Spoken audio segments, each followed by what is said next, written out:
Dieu. Notre Dieu nous a demandé ce matin de l'adorer. Alléluia. Et Dieu a mis une pensée, alléluia, dans notre cœur. Alléluia. Que nous allons vous mettre prendre le psaume 133.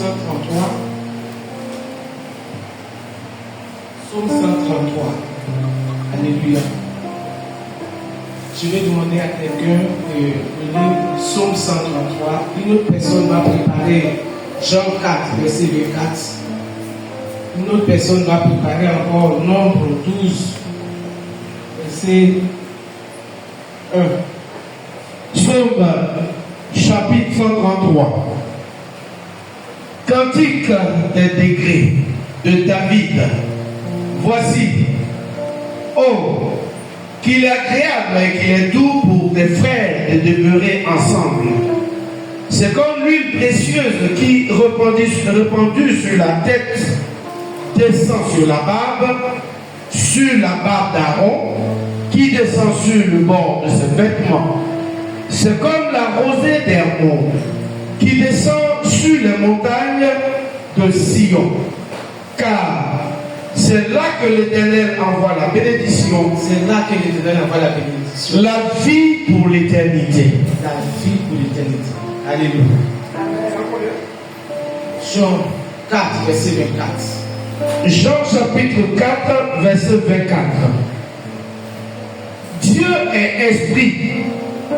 Et il faut que ceux qui l'adorent en esprit et en vérité. Amen. Romains 12, verset 1. C'est Romains 12, verset 1. Romains chapitre 12, le premier verset. Je vous exhorte donc, frères, par les compassions de Dieu, à offrir vos corps comme un sacrifice vivant, saint, agréable à Dieu, ce qui sera de votre part un culte raisonnable. Amen. Jean 3, 16, alléluia. Le dernier passage. Jean chapitre 3, le verset 16. Car Dieu a tant aimé le monde qu'il a donné son Fils unique, afin que quiconque croit en lui ne périsse point, mais qu'il ait la vie éternelle. Amen. Père, je vais te rendre grâce, je vais te bénir pour ce message, pour cette exhortation.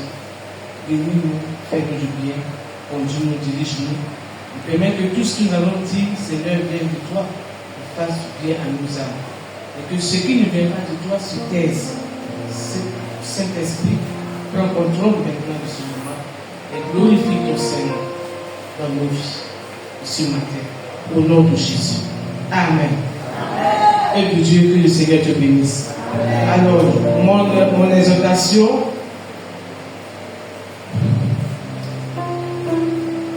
a comme thème la véritable adoration. Autrement dit, le véritable adorateur. Parce qu'il y a un véritable adorateur de l'Éternel, de Jésus-Christ. Tous, nous nous réclamons d'être des adorateurs. On dit tous, on est des adorateurs de Jésus-Christ. La preuve en est que nous sommes là ce matin pour adorer ce Jésus-là. Mais est-ce que ce Jésus-là, l'adoration que nous lui offrons, est-ce qu'il a agréé cela? Parce que c'est une question d'agréer. Alléluia. Alors, en premier lieu, nous allons voir l'introduction. En deuxième lieu, l'adoration. Qu'est-ce que l'adoration? En troisième lieu, l'adorateur de Dieu.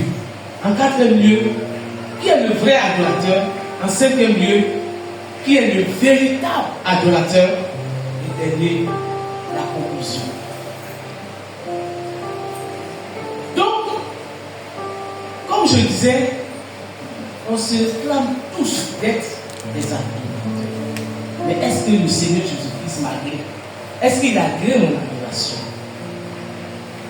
Dans l'Ancien Testament, Abel et Caïn ont offert une offrande à Dieu.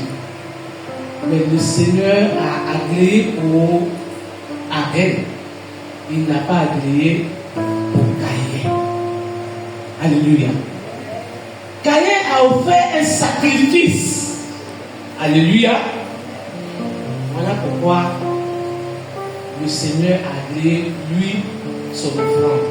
Parce que son offrande ressemblait, alléluia, au style d'adoration que le Seigneur veut que nous, on lui offre. C'est pourquoi je parle du véritable adorateur de Dieu. Le Seigneur nous dit, ce n'est pas tous ceux qui vont dire Seigneur, Seigneur, qui vont rentrer, alléluia, dans le ciel, mais seulement celui-là qui fait la volonté du Seigneur. Nous tous, nous rassemblons, nous adorons notre Dieu. Est-ce que nous tous, nous allons nous retrouver dans le ciel? Alléluia. Est-ce que nous allons tous nous retrouver dans le ciel? Parce que c'est une question de se retrouver dans le ciel. Alléluia.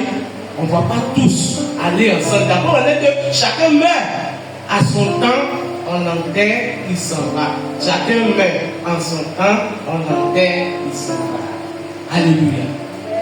Chacun doit prendre au sérieux cette vie qu'il est en train de mener. Alléluia. Ici-bas. Chacun doit prendre au sérieux ce que nous faisons ici. Alors, en deuxième lieu, qu'est-ce que l'adoration? L'adoration, de façon générale, quand j'ai interrogé IA, c'est l'intelligence artificielle fonctionnelle. Il dit qu'un adorateur est une personne qui voue un culte à une divinité. Alléluia.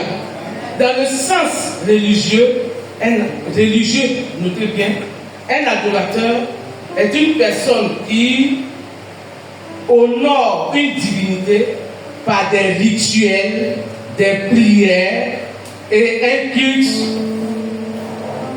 de plus souvent dans un contexte de foi et de religion. Alléluia. Donc, en un mot, un adorateur, c'est celui qui, ou celle qui adore, rend un culte à une divinité. C'est ça, un adorateur. Alléluia.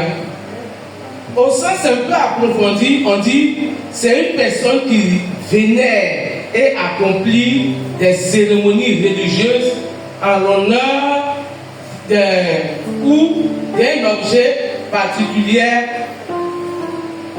à quelque chose, à quelqu'un. Alléluia. C'est pourquoi je peux adorer par exemple un artiste, je peux adorer un objet, je peux adorer une personne, ou bien d'autres parents là, les fétiches là, ils adorent les fétiches, tout, ouais, non, tout ça là, c'est l'adoration. Comme aussi les chrétiens aussi adorent Jésus-Christ. Vous voyez, tout ça là, c'est l'adoration. Vous voyez, adorer, c'est qu'on élève son esprit vers une divinité. C'est ça l'adoration. Mais, c'est qui, maintenant, en troisième lieu, un adorateur du Dieu vivant? C'est qui un vrai adorateur? J'ai vu tout à l'heure Jean 4, verset 24. Un vrai adorateur de Dieu vivant, Jésus-Christ, est une personne qui l'adore en esprit et en esprit et en ce type d'adorateur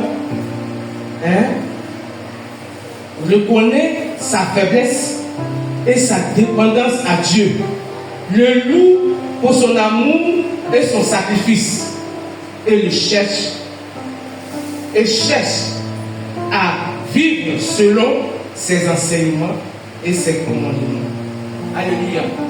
Donc le vrai adorateur de Dieu, c'est celui-là qui l'adore en esprit et en C'est-à-dire, toi seul là, quand tu acceptes le Seigneur Jésus-Christ, tu ne peux pas, par ton intelligence, par ta sagesse, adorer Dieu. C'est pas possible. Il faut que l'Esprit de Dieu, lui qui sait comment on l'adore là, vienne en toi pour que tu saches l'adorer. Alléluia. Parce que l'adoration, c'est un tout. Ce n'est pas seulement la louange. C'est un style de vie. C'est un tout. C'est ce qu'on fait chaque jour. Alléluia. Donc, les caractéristiques d'un vrai adorateur sont: c'est un adorateur sincère. Il faut bien noter, c'est un adorateur sincère. Il est sincère. Il offre une reconnaissance à Dieu dans la politesse. Alléluia. Dans la politesse. Il est humble. Ce sont les caractéristiques. C'est que quand on voit les béatitudes, le Seigneur a dit: heureux ceux qui procurent la paix, car ils seront appelés enfants de Dieu. Donc, un enfant de Dieu ne se cache pas. Quand il est dans lui, là, c'est un enfant de Dieu. C'est un enfant de Dieu. Ça ne se cache pas. C'est pourquoi, dans l'Ancien Testament, on a dit: les premiers disciples, ceux-là, c'est des petits Christ. Dieu ne ment pas, il est sa parole. Ça ne se cache pas. Un enfant de Dieu ne se cache pas. Alléluia. Donc, il est humble. Il a des réactions d'amour. Il a des réactions d'amour. Parce que Dieu lui-même est d'amour. Il est obéissant. Ça, ce sont les caractéristiques d'un enfant de Dieu. Il est obéissant. Et actionnaire. Il est fidèle. À qui? À Dieu. Il est reconnaissant à Dieu. En bien ou en mal, si ça va, ça va pas. Il est reconnaissant à son Dieu continuellement. Il a la connaissance de son Dieu. Voilà pourquoi la Bible est là. Il faut lire cette Bible-là chaque jour pour connaître Dieu, pour savoir comment il faut marcher. Alléluia. Ça, chacun doit travailler sur sa propre vie. Toi-même, il faut prendre la Bible. Pour connaître Dieu. Est-ce que tu connais Dieu? Cette vie, cette adoration. Parce qu'on parle maintenant de vrais adorateurs de Dieu. C'est celui qui connaît Jésus. Christ. Est-ce que tu le connais? Alléluia. Voilà les caractéristiques. Je n'ai pas assez de temps pour parler. Dieu voulant, l'année prochaine, nous allons décortiquer un peu. Nous allons bien comprendre. Et pour l'heure, je n'ai pas assez de temps. Donc je survole. Alléluia. Mais qu'est-ce que le véritable adorateur? Donc tout à l'heure, si vous tenez bien, j'ai dit quoi? Le vrai adorateur. Le vrai adorateur, il adore comme moi. Et puis il a des caractéristiques que j'ai citées, si vous avez bien noté. Prochainement, on va les dire si vous avez oublié. Maintenant, je vais parler de qu'est-ce que la véritable adoration, qu'est-ce que le véritable. Parce qu'il y a le véritable. Tout à l'heure, quand je parlais de Genèse, j'ai parlé d'Abel et de Caïn. Pourquoi Dieu a agréé lui? Parce que son sacrifice ressemblait à l'adoration que Dieu voudrait que l'homme lui offre. Parce qu'il a tué un animal. Il allait dans le sens de sacrifice. Alléluia. Quand on va voir chez les féticheurs là, on fait quoi? Est-ce qu'on voit les bras chez les féticheurs là? Ils agissent dans la dimension de sacrifice. S'il veut les bouteurs là par exemple, alors comment ils font des sacrifices d'hommes, tout ça. Donc ils agissent dans la dimension du sacrifice. Donc le véritable adorateur là, c'est qui? C'est celui-là qui opère dans la dimension des sacrifices. C'est-à-dire qu'il ne faut pas se limiter, il ne faut pas te limiter au vrai adorateur. C'est-à-dire que tu as reçu cet esprit comme ça. Mais il faut, quand Dieu parle du véritable adorateur de Dieu, c'est qui? L'apôtre Paul décrit parfaitement ce véritable adoration dans Romains 12, 1, qu'on vient de lire. Si vous vous souvenez, il a dit, par les compassions de Dieu. Homme de Dieu, est-ce que tu peux lire cela rapidement? Parce que je vais vers la fin de mon message. Romains chapitre 12, verset 1. Verset 1. Je vous exhorte donc, frères, par les compassions de Dieu, à offrir vos corps comme un sacrifice vivant, saint, agréable à Dieu, ce qui sera de votre part un culte raisonnable. Est-ce que tu peux acclamer la parole? Il dit dans sa parole que mon peuple périt par manque de connaissance. C'est-à-dire, on agit par manque de connaissance. La vie chrétienne, c'est plusieurs étapes. Il faut grandir jusqu'à atteindre la dimension de sacrifice, de sacrificateur. Quand on dit qu'il est sacrificateur, c'est-à-dire, c'est le haut niveau de cette tradition de cet esprit, et puis bon, c'est le haut niveau qui est au-dessus maintenant. C'est que toi-même, tu as offert ta vie à Dieu, qui est sacrifice même vivant de Dieu, tu dépends du Seigneur. Alléluia.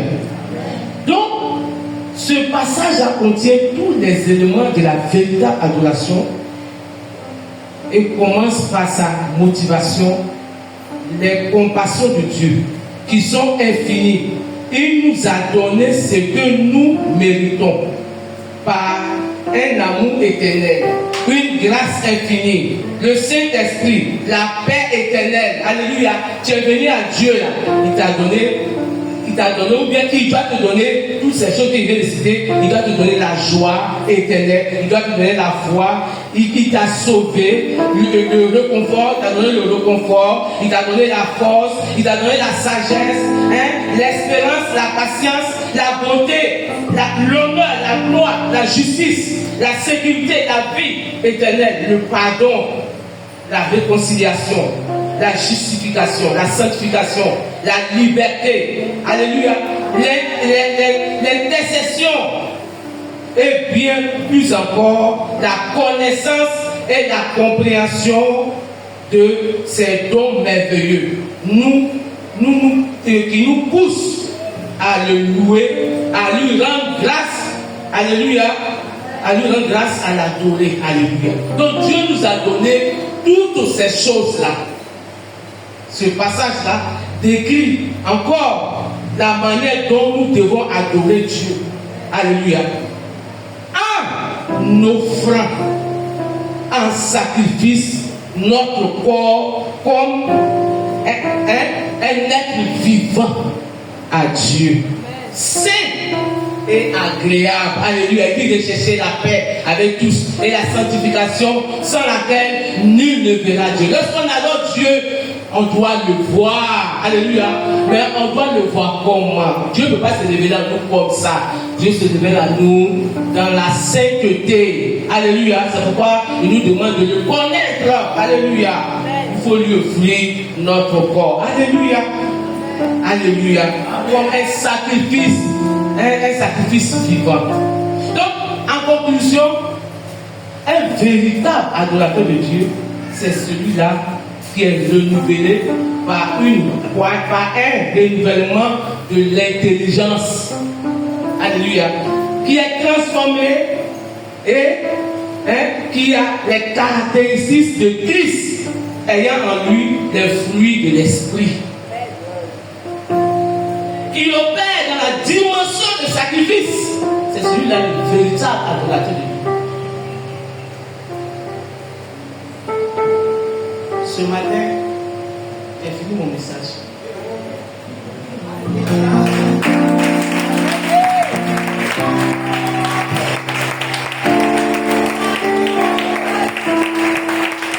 Alléluia. Donc dans le psaume 133, il dit, il est doux, agréable pour des frères d'être ensemble. C'est-à-dire, Ces frères-là, c'est caractéristique de qui? Quel style d'adorateur?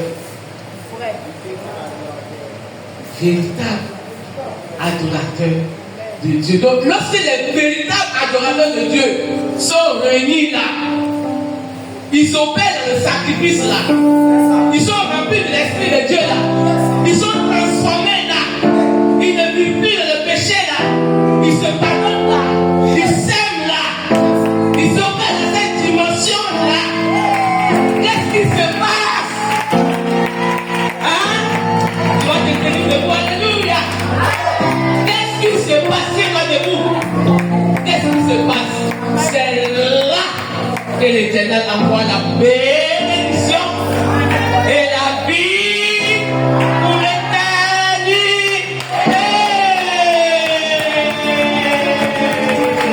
Alléluia, je bénis, alléluia. Ce matin, tu vas te disposer à adorer ton Dieu. Je vais t'encourager à opérer dans la dimension des sacrifices. Alléluia. Ne te limite pas seulement au stade adorateur. Ne te limite pas au stade du vrai adorateur. Mais oui, fonce dans la dimension du véritable adorateur. Celui-là qui opère. Alléluia. Dans le sacrifice. Alléluia. Alléluia.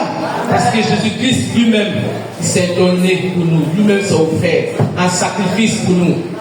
Voilà pourquoi nous aussi, nous devons opérer dans la dimension du sacrifice. Élève la voix et prie. Tu vas te disposer pour adorer Dieu. Ce matin, je t'invite.